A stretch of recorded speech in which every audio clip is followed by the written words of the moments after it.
Most of us shop online. Our online carts are getting bigger by the day. But did you voluntarily pick those items you bought? Or were you tricked into it? And don't be confused, most of us don't recognize these tricks. They're called dark patterns. They trick you into buying things or subscribing to a service. Most online retailers do it, but now the Government of India is on to them.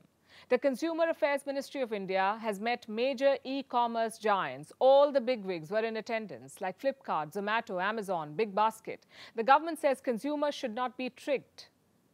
They say consent by deceit is not consent. So what's the plan of action? We'll get to that, but first, let's understand these dark patterns. How do they work? Well, they come in different forms, like disguised advertisements, forced continuity, or bait and switch. Different tactics, but the same objective, to trick you into clicking buy. Since I mentioned three types, I'll explain them. First, disguised advertisements. What are they? Take a look at this website. It's a download link from a Mac software. But how many download buttons do you see? 3. Only one is the real download button. The rest are fake. If you click them, you're forwarded to another website. This is false advertising. It's an ad masquerading as a download link. Next, we come to forced continuity. What is that? Assume that you've used your credit card for a streaming service. It was supposed to be a trial. You paid money through your card. But the next month, you get charged again. Why? Because the service has an auto-renewal policy. You did not see it. It was probably buried deep inside their terms and conditions. That is forced continuity. And finally, bait and switch. All of us have seen those golden offers or sales, a tablet for $100. It's a pretty good deal, right? But you click on it and the product is out of stock. Instead, the website offers you other products, other similar products, like another tablet for $105 or $110 or more. Do you see what just happened? You got baited with a $100 offer, but once inside, the seller switched with a more expensive one. Hence, bait and switch. Now think back to all those purchases you made online, gadgets, home appliances, clothes, whatever you bought. Do you think you were tricked? Chances are at least some of you were, and these are just some of the dark patterns at play. There are dozens more of them, like phishing emails. Take a look at this one. It says your password expires in 24 hours. Click below to set a new password. Spoiler alert, there is no password. If you click on it, you get redirected to a website. Sometimes these emails will also have a timer just to nudge you along.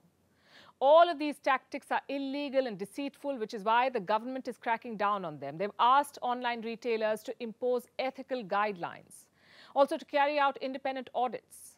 The objective is to weed out such strategies, but consumers will also have to be educated about what's happening here. Most people cannot identify these dark patterns. So in their mind, it's not cheating. But every now and then, the online platforms get called out, and you can thank social media for that. Let me show you this incident from last year. A man from Mumbai did an apple-to-apple comparison. He bought the same stuff from the same restaurant. The first time he bought offline, the second time through a food delivery app. Now look at the difference. The offline bill was 512 rupees. The online bill for the same product was 690 after applying discounts. That's almost 34% more. What explains this difference?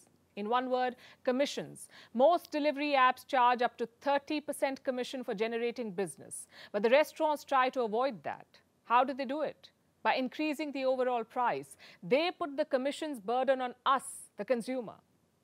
And don't forget the other charges that almost always apply, like packaging or extra distance. So put together, you end up paying a lot more. What's the solution here then? One is more regulation. The other is leveling the playing field. Let me introduce you to ONDC, the Open Network for Digital Commerce. It's a government-backed online retail network. You can find all kinds of sellers on it. Restaurants, grocery stores, gadget hubs, even fashion. ONDC, by the way, is doing quite well. It clocked around 30,000 orders last weekend, 30,000 over the weekend, and most of it was food and beverage. More and more consumers are switching to ONDC, and why is that? Because things are cheaper here. At first, this was because of massive discounts. But on the 1st of June, ONDC reduced those incentives. Now you get 3 discounts per day. even then the orders are zooming. What does that tell you? A, maybe there is more trust in a government platform, and B, it is still cheaper.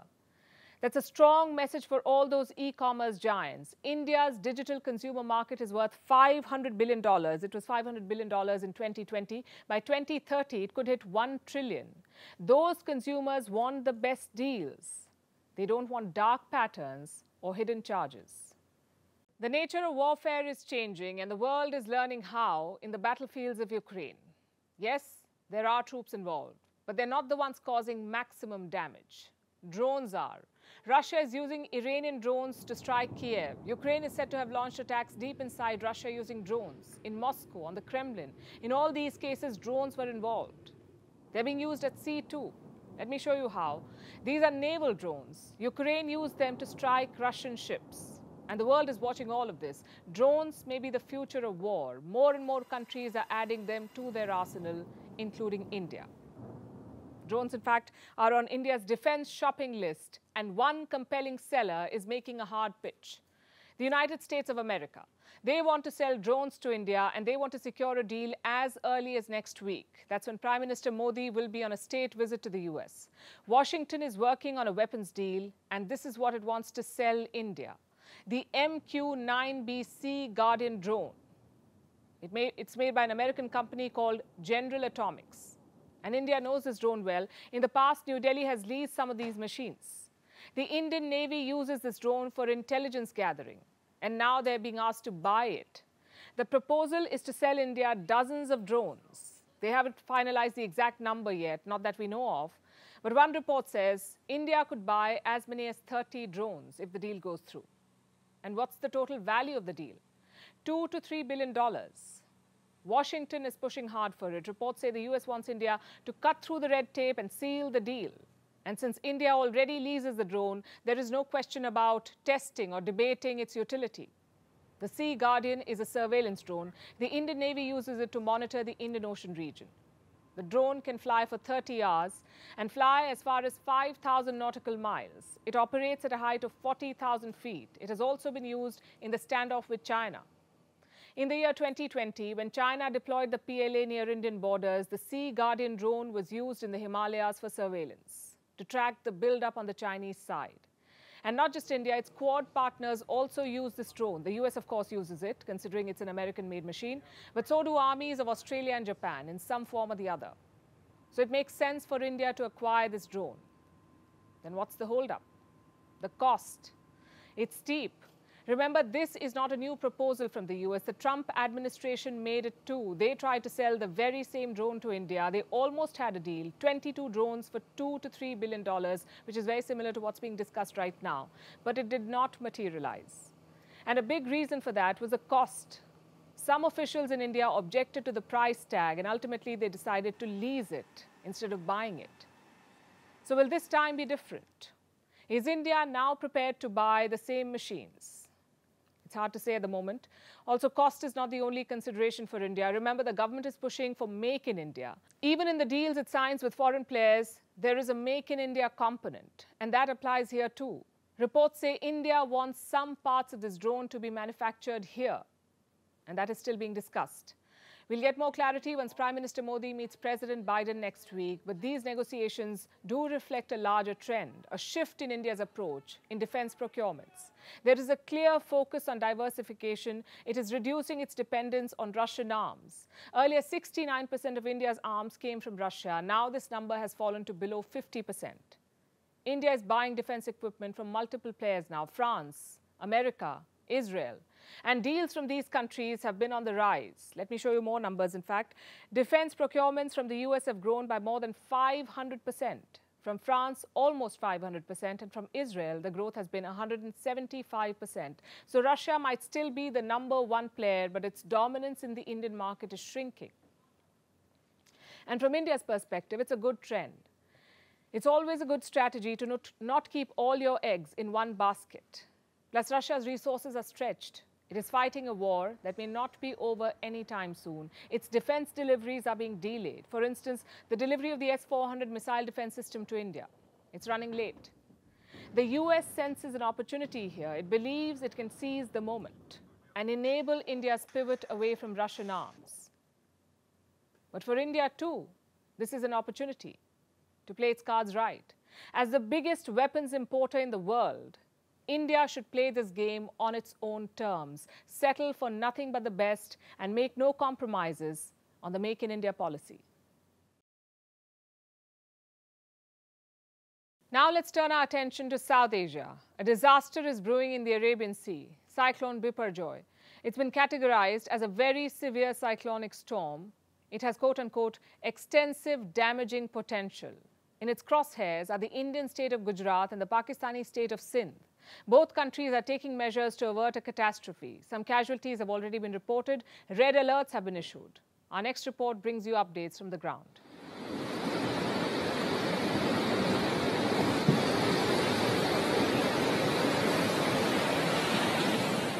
These are visuals from Western India, the states of Maharashtra and Gujarat. Rough seas, turbulent waves, and unnaturally high tides. This is all due to an incoming storm, Cyclone Biparjoy. It's a very severe cyclonic storm that's set to hit India.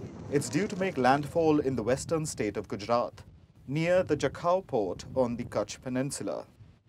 This is the cyclone's expected path, predicted by India's meteorological department. As you can see, it's set to impact both India and Pakistan. When it hits, it has the potential to cause extensive damage. Wind speeds of up to 150 kilometers per hour could buffet the coast. So, both countries are making preparations. In India, officials say 45,000 people have been evacuated from Gujarat. Operations have been suspended in offshore oil rigs and major ports. Fishing has been stopped and people have been warned not to go near the sea. Around 5 days ago, authorities told us not to come to the beach. We have come here to collect our things and the waves have been strong for the past 5 days. We have been told not to come here and tourists also come, but they're also being sent away. There's a good reason to keep people away. Even though the cyclone hasn't made landfall, it has already claimed some lives. 4 people died in the city of Mumbai. This was on Monday. They were at one of the city's beaches and got swept away by the tide. 3 people died in Gujarat after strong winds led to trees getting uprooted and a wall collapsing. India is now trying to ensure there are no more casualties. Southern Pakistan too is bracing for impact. We have shared data with the military and there are some 100,000 people who will be evacuated.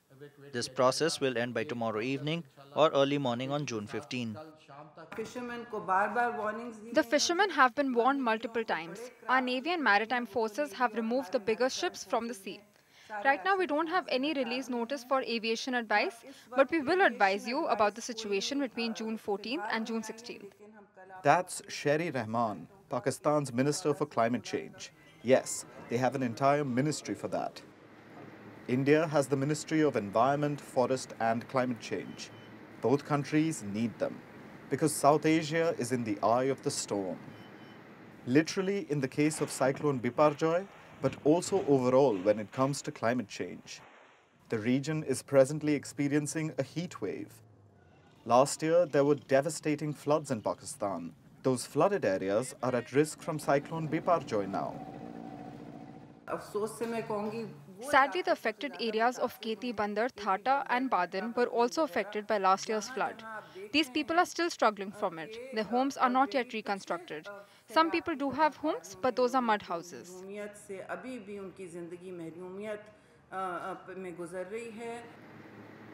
It's the usual story.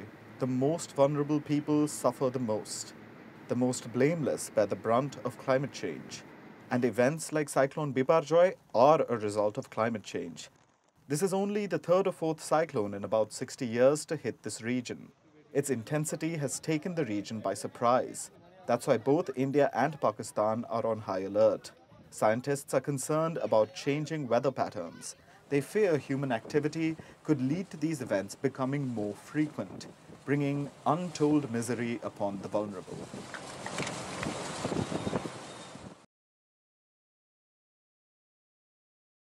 Our next story is about games, the kind you play on your console or mobile phone. If you have an Xbox, Call of Duty or World of Warcraft will be part of your daily routine. If you're a mobile gamer, you're probably hooked to Candy Crush. If you play all these games, then this story is for you and you don't want to miss it, because the future of your favorite games is being decided as we speak. Call of Duty, World of Warcraft, Candy Crush, these are some of the most popular games in the world. They're also made by the same company. It's called Activision Blizzard. This is an American video game company and it's being sold. To whom? Microsoft, a tech giant, also the maker of Xbox. Microsoft is ready to pay $69 billion for this takeover. This is the biggest deal in the gaming industry. Experts are calling it a marriage made in heaven. Activision makes some of the most popular games in the world and Microsoft builds Xbox. It's one of the two gaming consoles in existence. The other one is Sony's PlayStation. So for Microsoft, buying Activision makes a lot of sense. It's a classic case of consolidation. Gamers play on Xbox. Why not buy the studio that makes some of the biggest games in the world? But American regulators do not like this idea and they want to block this deal. They have gone to court for it, in fact. The US Federal Trade Commission, or FTC, has filed a case. What is the FTC? It's a regulator that enforces America's antitrust laws. It ensures that monopolies are not created and that the market remains fair for everyone. Now, the FTC thinks that if the Activision deal is allowed, if Activision is sold, then Microsoft will have a monopoly in gaming. They say the deal will, quote-unquote, substantially lessen competition in this sector, so there will be lesser innovation and fewer games for you to choose from. Also, prices could be manipulated, and Microsoft could degrade the quality of games on rival consoles. These are the regulators' concerns, so they went to court. The case will be heard next week. This will be in a court in San Francisco, but this is not the only roadblock for Microsoft. Regulators across the world are divided about this deal. Those in the UK, in fact, are also against it. They moved before the American regulators. The UK blocked this buyout back in April. Microsoft has appealed against that decision too. The company's president slammed British regulators. His name is Bart Smith. This is what he said, and I'm quoting, "This decision, I have to say, is probably the darkest day in our 4 decades in Britain." But this scrutiny is not unexpected. Earlier, the European Union also opposed this takeover, but Microsoft was able to persuade Brussels to change its mind. The company made some promises. They promised to offer free licensing deals to all key gaming platforms, and this would allow other platforms, apart from Xbox, to also carry games made by Activision. So players will still have a choice. They won't be forced to buy an Xbox to play a certain game. That's what Microsoft promised. The Europeans relented, but others are still opposed to the acquisition. The legal battles could drag on for weeks. And without approvals, the takeover cannot happen. Regulators in the US and the UK need to sign off. But Microsoft is not without support. Regulators in nearly 40 countries have given a green signal to this deal. This includes major markets like China and Japan, but convincing Western watchdogs will be much harder. So will Microsoft be able to win this game? The outcome will impact gamers across the world. For our last story tonight, let's go back in history to the First World War. It lasted from 1914 to 1918. It involved a new kind of mechanized warfare where bodies were gassed, maimed, even burned. Combatants not only lost limbs, but also their faces. And those with ghastly facial injuries were often shunned in civilian life. But they also discovered a new armor, plastic surgery. Now, doctors could fix shattered jaws and reconstruct broken noses. This was the first phase of plastic surgery, focused only on reconstruction, on medical situations. But in the decades since, it has come a long way. Many still use plastic surgery for medical life-saving reasons, but others do it to freshen up their looks. In today's world, plastic surgery's main goal is enhancement. And that's what we'll talk about tonight, the alteration of human body to achieve aesthetic goals. To get a little tuck in here and a little bounce there. Aesthetic surgery has been on the rise worldwide. It has risen by 33% over the last 4 years. Liposuction or fat removal surgery is the most common one. There are more than 1.9 million recorded procedures every year. only for fat removal, 1.9 million annually. And this is worldwide data, but in some countries, the surgeries are more common than others. Topping the list is the United States, followed by Brazil. These two countries are estimated to have the most plastic surgeons, more than 30% of the world's total.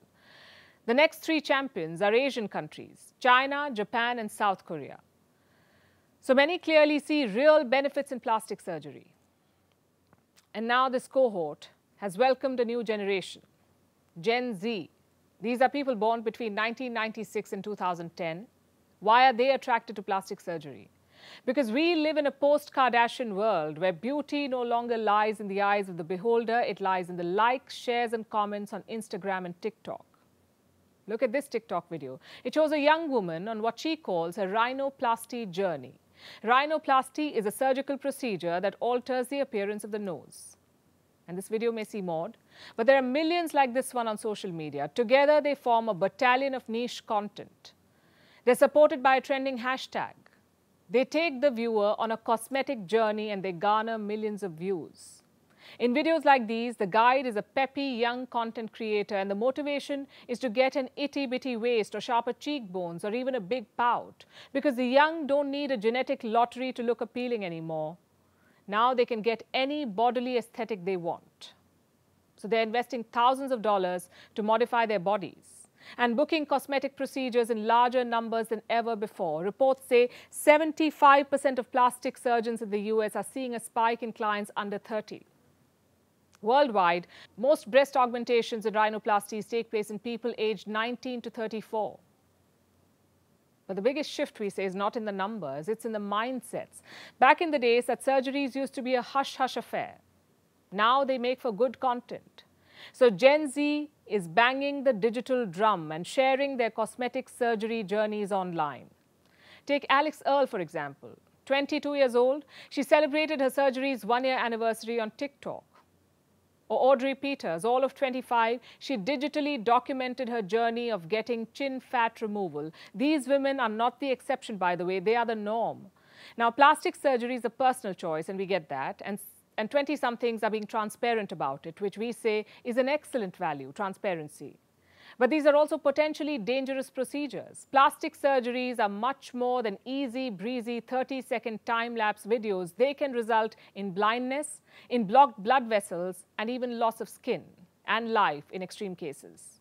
So we can't help but question the merits of these aesthetic aspirations. Who is influencing these influencers, and whose idea of beauty are they trying to conform to? Think about it. We'd like to hear from you. Getting married is like going to hell. Not my words. A Weibo user in China said this. Funny, right? But for China, this is no laughing matter, because apparently this is a sentiment shared by many. Last year, China recorded its lowest number of marriages. They dropped to 6.83 million, the lowest since records began back in 1986. Now, China's marriage rate has declined rapidly over the past decade, but despite government push, the Chinese have remained stubborn and single. They don't want to get married. And this only feeds into an ongoing crisis in the country. Our next report tells you more about it. This is Sun Jiangshu and Shi Si, a couple posing for photos ahead of their wedding. Notice how Shi Si nervously slides his arm around Sun, but not because he wants to, simply because he was asked to by the photographer. Because here's the catch. They are a fake couple, and their wedding, part of a performance orchestrated by an artist named Nut Brother. He brought the two strangers together, so they tie the knot, then divorce within 48 hours. Why? To stir up debate about the institution of marriage in modern-day China. I think that a lot of people, especially women, can live a good life being single. As far as they're concerned, a family is just a burden they don't need at all. I think you need to think clearly about what you want before you get married, and not about fulfilling other people's expectations. This art performance was held in 2016. 7 years have passed since, but the sentiment remains the same. Millions in China are increasingly questioning marriage, and apparently they don't particularly love it. We aren't saying this, the numbers are.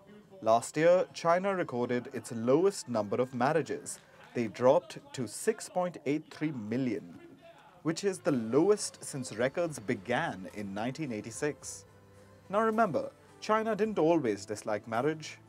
In fact, they liked it enough to be quite creative with it. Look at these visuals from 2006. These are 50 Chinese couples getting married at an amusement park.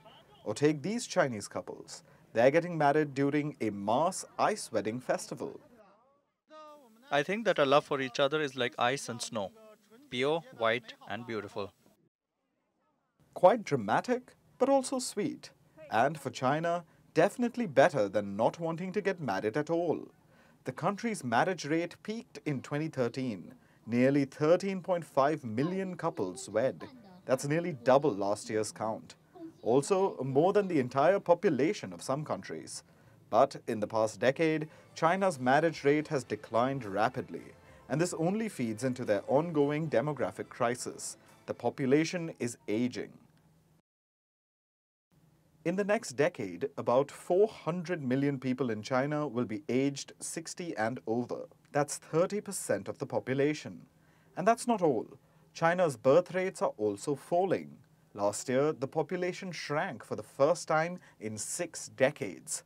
Warning bells are ringing in the government. They've held mass blind dating events and sought a reduction in bride price. That's the amount paid to a prospective bride's family. The government has also mandated a 30-day cool-off period before divorce.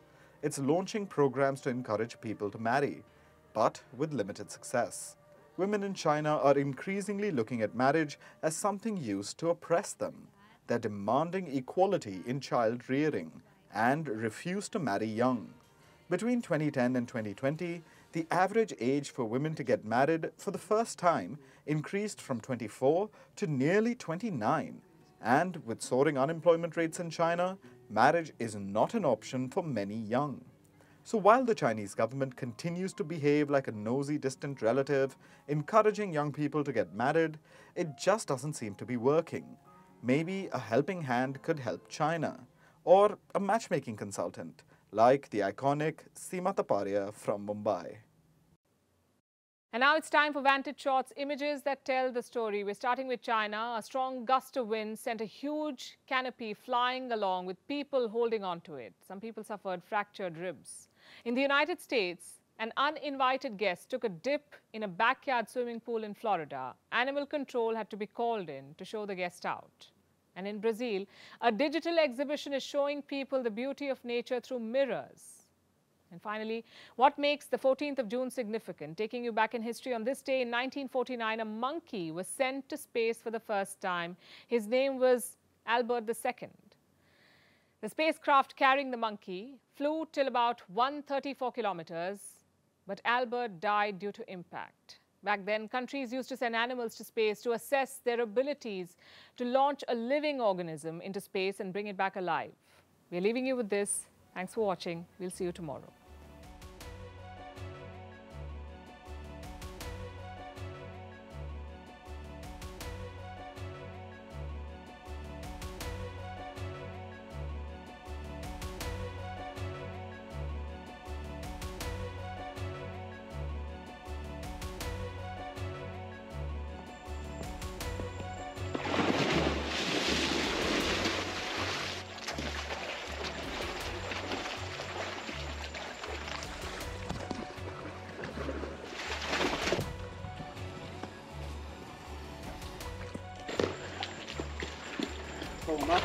Okay, coming up.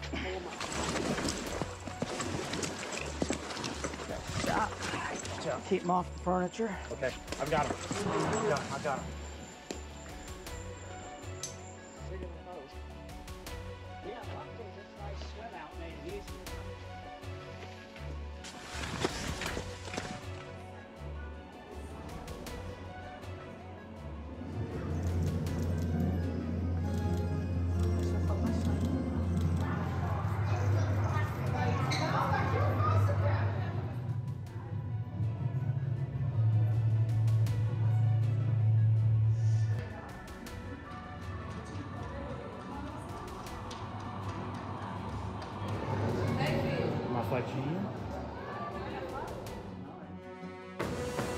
2023 will be India's year. This year, New Delhi will be the capital of global diplomacy.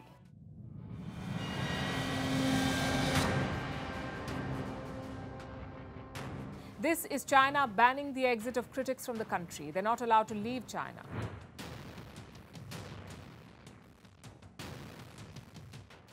Could NATO be coming to Asia? From all accounts, yes. The military alliance is opening its first liaison office in Japan.